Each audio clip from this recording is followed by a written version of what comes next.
ಕಿಲೋಪತ್ ಕಿಲೋಪತ್ ಕಿಲೋಪತ್ ಬಲ್ಲಿಂದ ಬನ್ನಿನ ಬನ್ನಿನ ಬನ್ನಿನ ಅಕ್ಕ ಬನ್ನಿ ಅಕ್ಕ ಬನ್ನಿ ಬನ್ನಿ ಅಕ್ಕ ಬನ್ನಿ ಟೊಮೆಟೊ ಯಾಕೆ ಹೇಳ್ತೀರ ಅಕ್ಕ ಟೊಮೆಟೊನ ಬಂಗಾರದ ರೇಟ್ ಆಗೈತಿ ಟೊಮೆಟೊ ಇಲ್ಲದ ಅಡಿಗೆ ಹೇಗೆ ಮಾಡ್ಲಿಕ್ಕೆ ಆಗ್ತದೆ ಟೊಮೆಟೊ ಬೇಕೇ ಬೇಕು ಒಂದು 10 ರೂಪಾಯಿ ಕೊಡ್ಬೋದಿಲ್ಲ ಬ್ಯಾಗ್ ಕೊಟ್ಟ ಅಲ್ಲ ನಮ್ಮ ನೋಡೋದು ಎಂತ ಕಾಣ್ತದೆ ಮತ್ತೆ ಏನ್ ಮಾಡ್ಲಕ್ಕ ರೈತರು ಹಾಗೆ ರೇಟ್ ಮಾಡೈತೆ ಆದ್ರೂ ನಮ್ಮ ಬಡವರು ಹೊಟ್ಟೆ ಮೇಲೆ ನೋಡಿರ್ಬೇಕ ಹೌದು 5 ರೂಪಾಯಿ ಇತ್ತು ಆಗ ಕಿಲೋ ಅಷ್ಟೇ ತಗೊಂಡು ಹೋಗ್ತಿದ್ರಿ ಬಿಡಿ ಅಲ್ಲಿ ಹೋಗ್ಬೇಕು ಅದಕ್ಕೆ ಎಷ್ಟು ಇದಕ್ಕೆ 45 ರೂಪಾಯಿ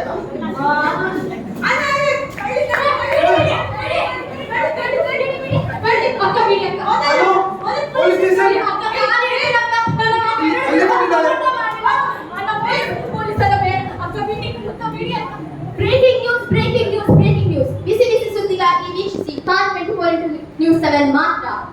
ಈಗ ನಾವಿಲ್ಲಿ ಘಟನೆ ನಡೆದ ಸ್ಥಳಕ್ಕೆ ಬಂದಿದ್ದೇವೆ. ಇಲ್ಲಿ ಕಳ್ಳತನ ನಡೆದಿದೆ ಅಂತ ಹೇಳಿ ಸುದ್ದಿ ಬಂದಿದೆ. ಆದ್ರೆ ಇಲ್ಲಿ ಏನಾಯ್ತು, ಯಾವಾಗಾಯ್ತು, ಯಾಕಾಯ್ತು ಅಂತ ಹೇಳಿ ನಮ್ಮ ನ್ಯೂಸ್ ಚಾನೆಲ್ ಅಲ್ಲಿ ಮಾತನಾಡಲಿಕ್ಕೆ ಸಿಕ್ಕೋದು. ಇಲ್ಲಿಯ ಸ್ಥಳೀಯರನ್ನು ನಾವು ಸ್ವಲ್ಪ ಕೇಳುವ. ಸರ್, ನೀವು ನಿಮ್ಮ ಹೆಸರಿಗೆ ನೀವು ಇಲ್ಲಿಯವರೆಗ? ನನ್ನ ಹೆಸರು ಮೋಹನ್ ರಾಜ್ ಅಂತ. ನಾನು 3 ವರ್ಷದಿಂದ ವ್ಯಾಪಾರ ಮಾಡ್ತಿದ್ದೇನೆ. ಸರ್, ಇಲ್ಲಿ ನಿನ್ನೆ ಕಳ್ಳತನ ಆಯ್ತು ಸುದ್ದಿ ಬಂದಿದೆ. ಇದರ ಬಗ್ಗೆ ನಾನು ಮಾಹಿತಿ ಕೊಡ್ಬೋದಾ? ಹೌದು ಮೇಡಮ್, ನಿನ್ನಷ್ಟೇ ಕಳ್ಳತನವಾಯಿತು. ನನ್ನ ಅಂಗಡಿಯಿಂದ ಕೆಲವು ದಿನಸಿಯನ್ನು ಎತ್ಕೊಂಡು ಹೋಗ್ಲಿಕ್ಕೆ ಪ್ರಯತ್ನ ಮಾಡ್ತಿದ್ರು ಹೆಂಗರು. ಸೊ ಅದಕ್ಕೆ ನಾನು ಫೋನ್ ಮಾಡಿ ಪೊಲೀಸ್ನವರಿಗೆ ತಿಳಿಸಿದ್ದೆ. ಸರ್, ಪೊಲೀಸ್ ಬಂದವರನ್ನು ಕರ್ಕೊಂಡು ಹೋದ ಮತ್ತೆ ಎಂತಾಯ್ತು? ಪೊಲೀಸ್ ಬಂದು ಕರ್ಕೊಂಡು ಹೋದ್ರು. ಆದ್ಮೇಲೆ ನಾನು ಏನು ಅದನ್ನ ತಿಳ್ಕೊಳಕ್ಕೆ ಹೋಗ್ಲಿಲ್ಲ. ಯಾಕಂದ್ರೆ ಪೊಲೀಸ್ನವರ ಉಸ್ತುವಾರಿ ನಮ್ಗೆ ಆಗ್ಲಿಕ್ಕಿಲ್ಲ. ಯಾಕೆ ಅವರು ಹಣದ ಪ್ರಭಾವದಲ್ಲಿ ನಮ್ಗೆ ಹೋರಾಟ ಮಾಡ್ಲಿಕ್ಕೂ ಆಗುದಿಲ್ಲ. ಸರಿ ಸರ್, ಥ್ಯಾಂಕ್ ಯು ಸರ್. ನೋಡಿದ್ರಲ್ಲ ವೀಕ್ಷಕರೇ, ಇಲ್ಲಿ ಕಳ್ಳತನ ನಡೆದು ಆ ಕಳ್ಳಿಯನ್ನು ಪೊಲೀಸಿನ ಕೈಗೆ ಒಪ್ಪಿಸಿದ್ದಾರೆ. ಹೀಗೆ ಕಳ್ಳಿಗೆ ಏನಾಯ್ತು, ಅವಳು ಎಲ್ಲಿದ್ದಾಳೆ ಅಂತ ಹೇಳಿ ನೋಡ್ಲಿಕ್ಕೆ ವೀಕ್ಷಿಸಿ Kant news 24x7.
Breaking news, breaking news, breaking news.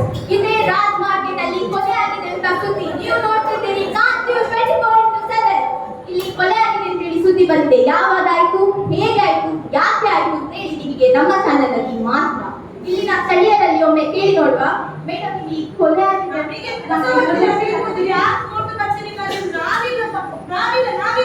ನಿನ್ನೆ ನಡೆದ ಘಟನೆಯಿಂದ ಸ್ಥಳೀಯರು ಇನ್ನು ಗಾಬರಿಯಲ್ಲಿದ್ದಾರೆ ಅಂತ ಭಾವಿಸ್ತೇನೆ. ಇನ್ನು ಇಲ್ಲಿರುವ ಕೇಳುವ. ಸರ್, ನೀವು ನಿಮ್ಮ ಹೆಸರಿಗೆ ನೀವು ಹೌದು, ನನ್ನ ಹೆಸರು ಮೋಹನ್ ರಾಜ್ ಅಂತ. ಸರಿ, ಕೊಲೆ ನಡೆದಾಗೆ ಮಾಹಿತಿ ಸಿಕ್ಕಿದೆ ಸರ್, ಅದರ ಬಗ್ಗೆ ಏನಾದ್ರು ತಿಳಿಸ್ತೀರಾ? ಹೌದು, ನಿನ್ನೆ 4 ಗಂಟೆಗೆ ಕೊಲೆ ನಡೆದಿದೆ. ಏನೋ ಇಲ್ಲಿಯ ಸ್ಥಳೀಯ ಹುಡುಗ ಬಂದ ತನ್ನ ಪ್ರಿಯಸಿಯ ಏನೋ ಗೊತ್ತಿಲ್ಲ, ಹುಡುಗಿಗೆ ತನ್ನ ಚಾಕುವಿಂದ ಹಲ್ಲೆ ಮಾಡಿದ್ದಾನೆ. ಸರ್, ಹಲ್ಲೆ ಮಾಡುವಾಗ ನೀವು ಇಲ್ಲೇ ಇದ್ರಾ? ಇಲ್ಲೇ ಇದ್ದೆ, ನಾವು ವ್ಯಾಪಾರದಲ್ಲಿ ಇದ್ದೆ. ಸರ್, ಅವರ ಮತ್ತೆ ಮಾತುಕತೆ ಆಯ್ತಾ? ನೀವು ಹಲ್ಲೆ ನಡೆಯುವಾಗ ಅದನ್ನು ನಿಲ್ಲಿಸಲಿಕ್ಕೆ ಏನಾದ್ರು ಹೋದ್ರಾ? ಇಲ್ಲ, ಅವಳು ಚಿಕ್ಕವಾಗಿ ಎಲ್ಲ ಬೊಬ್ಬೆ ಹಾಕ್ತಿದ್ರು. ಅದನ್ನು ಕೇಳಿ ನಾವು ಅಲ್ಲಿಗೆ ಹೋದ್ವಿ. ಮತ್ತೆ ಪೊಲೀಸ್ನವರಿಗೆ ಮಾಹಿತಿ. ಸರ್, ನೀವೆಲ್ಲ ಸರ್ ಕಳ್ಳತನಕ್ಕೆ ಪೊಲೀಸ್ ಅಂತ ಕರೆದವರು? ಕಳ್ಳತನಕ್ಕೆ ನಾನು ಪೊಲೀಸ್ಗೆ ಕಾಲ್ ಮಾಡಿದ್ದೆ. ಯಾಕಂದ್ರೆ ನನ್ನ ಅಂಗಡಿಯಿಂದ ಕಳ್ಳತನ ಆಗಿದೆ, ಸೊ ಅದಕ್ಕಾಗಿ. ಸರ್, ಈಗ ಕೊಲೆ ನಡೆದ ಹುಡುಗಿಯ ಬಗ್ಗೆ ಏನಾದ್ರು ಮಾಹಿತಿ ಇಲ್ಲ. ಯಾಕಂದ್ರೆ ದಿನಾಲು ಇನ್ನು ಇಲ್ಲಿ ಒಂದು 3,000 ಜನ ನಡ್ಕೊಂಡು ಹೋಗ್ತಾ ಇರ್ತಾರೆ. Thank you sir. ನೋಡಿದ್ದಲ್ಲ ವೀಕ್ಷಕರೇ, ಇದೇ ರಾಜ್ ಮಾರ್ಕೆಟ್ ಅಲ್ಲಿ ನಿನ್ನೆ ಒಂದು ಮಹಿಳೆ ಕಳ್ಳತನ ಮಾಡುವಾಗ ಅವಳನ್ನು ಪೊಲೀಸ್ನ ವಶಕ್ಕೆ ಒಪ್ಪಿಸಿದ್ದಾರೆ. ಆದ್ರೆ ಒಂದು ಅಮಾಯಕ ಹೆಣ್ಣು ಮಗಳ ಕೊಲೆ ಆಗುವಾಗ ಪೊಲೀಸನ್ನು ಕರೀಲಿಲ್ಲ, ಯಾರು ಅದರ ಸುದ್ದಿಗೂ ಇಲ್ಲ.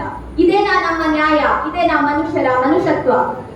ನಮ್ಮ ಭಾರತದ ನ್ಯಾಯಾಂಗ ವ್ಯವಸ್ಥೆಯನ್ನ ಟೀಕಿಸುವುದು ಸರ್ವೇ ಸಾಮಾನ್ಯವಾಗಿದೆ. ಭಾರತವು ಪ್ರಜಾಸತ್ತಾತ್ಮಕ ದೇಶವಾಗಿದ್ದು ಬದಲಾವಣೆ ಎನ್ನುವುದು ಜನರಿಂದಲೇ ಆಗಬೇಕು.